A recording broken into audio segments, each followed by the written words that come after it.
אז איך יוצרים בעצמכם תמונה באבגדה?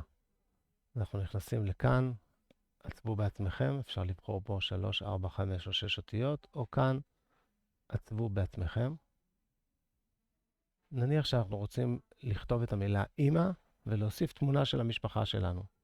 בואו ניכנס לאבגדה של 4 אותיות.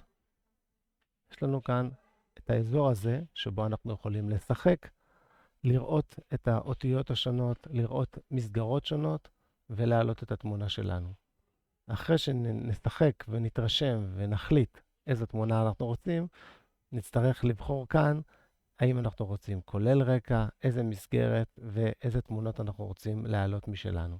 אז בואו נתחיל לשחק. המילה אמא, אני אבחר א', מ'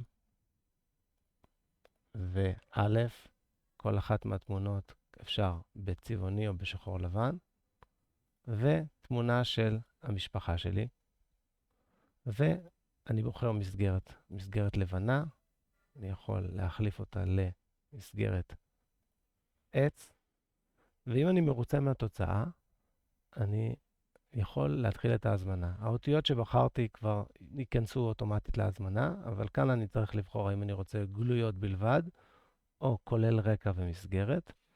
אם בחרתי כולל רקע ומסגרת, אני יכול מסגרת לבנה או מסגרת עץ, אז אני בהדמיה ראיתי שהעץ יותר יפה בשבילי, אז אני בוחר בעץ. ואם העליתי כאן תמונה, אני צריך להעלות אותה שוב כאן, ואחרי שהעליתי אותה, סיימתי את ההזמנה ואני יכול להוסיף אותה לסל.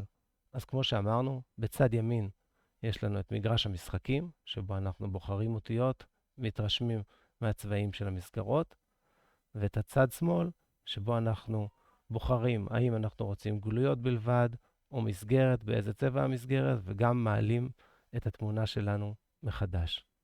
וזה היה בקצרה איך יוצרים מילה בעצמכם באבגדה.